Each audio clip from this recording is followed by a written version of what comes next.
comics are stupid. No Harry Potter movie is good. You're like, give me the Snyder Cut.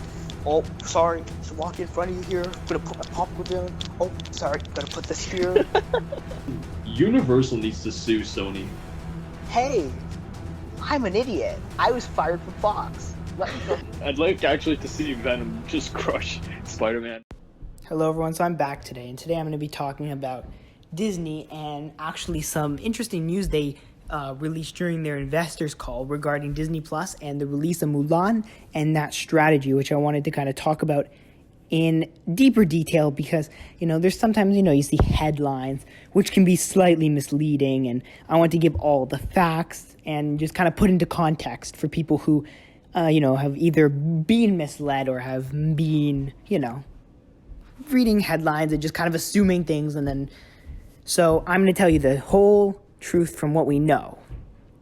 So Disney, during their investor call, has said that they will be releasing Mulan on September 4th on Disney Plus.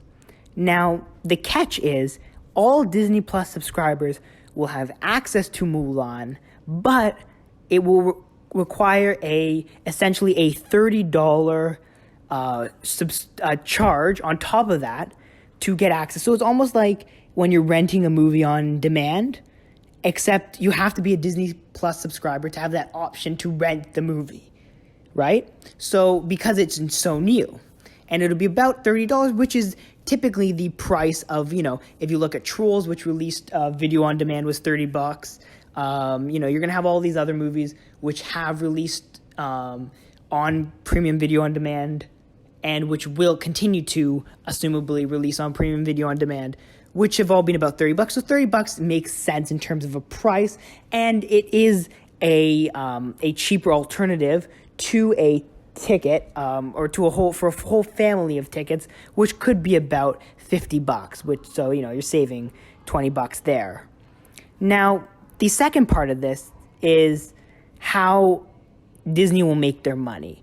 So they will be skipping a theatrical release in most major movie markets and will instead be opting for this Disney Plus kind of premium tier release for Mulan.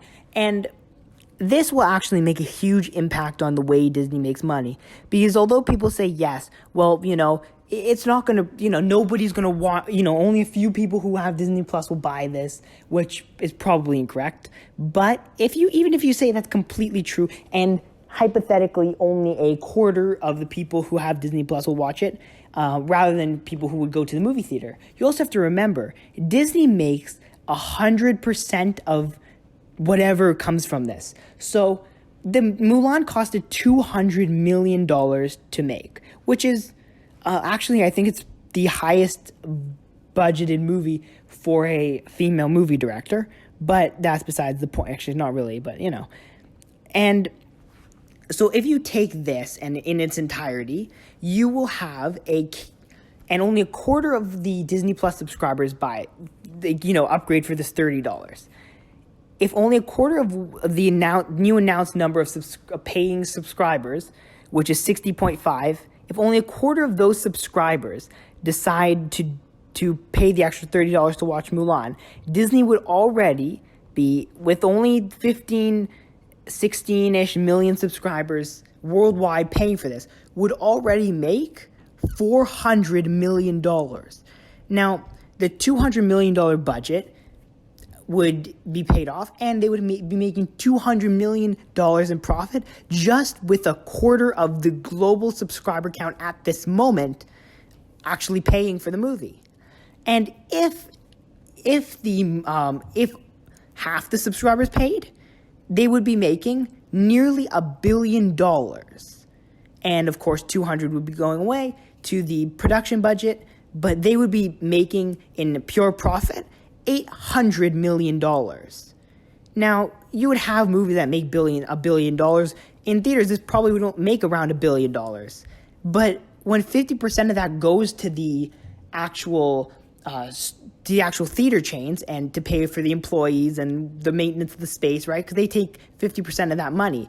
That means that Disney only gets $500 million, which then they have to take, let's say the $200 for the budget costs. But that means that then they only make $300 million in profit for a movie that grossed $1 billion in theaters, right? Now, in this case, Disney would be making almost $1 billion of pure profit and would be, or $800 million of pure profit, because they don't have to pay anyone else because they are in charge of the distribution, which is the thing, right? And premium video on demand, like, if you rent something on demand from a TV provider, now 15% of that goes to the TV provider. So Disney even then only makes 75% of that, and which means, of course, that they're not making all of that, right? So that's the other part, which is of course that they're not making it because they have to pay other people. If you're the whole and entirety of the profits, not only do you make the people who subscribe to Disney Plus to have the option to rent this, they also make the $30. And so this would be a huge profit for them. Now, the other thing which I wanted to point out, which is that Disney has said that right now, until they get to see numbers and how well this works, this is only a one-time thing. This isn't going to be a constant thing for any other movie. They have no plans right now for other movies that they'll come forward and tell us. But I have the personal feeling that if Mulan, if half the subscribers, do this, and Disney makes $800 million in pure profit, which would be the most successful movie when it comes to pure profit of all time, you will see more of this because they would be stupid not to, right? And this will come, and I think that a new business model for Disney will come of this. Do I think theater releases will be completely scrapped right away? No. Do I think, you could see maybe 14 days in theaters, then this premium video on demand, and then, a few months later it being available, or the next month it being available on Disney Plus? I could see that. And even for smaller movies, maybe even skipping the theatrical window would be something. Because I think that there is definitely merit to this. And I think this could be either a kind of, right after the theatrical debut getting this. So then you'd be making technically 3 streams of money, right? You'd be making that first kind of group of money, which wouldn't be a lot, but would be 50% of the revenue the movie would make from the theaters. So you'd get half the 50% of its total revenue. Then you'd get the rest of it would just be you making more money from, other things. And it would also help you break even on, your Disney Plus investments faster, right? I don't think Disney will necessarily right away cut the theater chain out of this process, but I do think that they will, if this is successful, and of course, if this bombs and nobody buys it or there's no interest in this and, they break even maybe and they don't do much better, or even if, they only make $200 in profit, which they would have made if they released it in theaters, I think you could see Disney just kind of saying, that's fine, we're going to just keep doing what we're doing for now.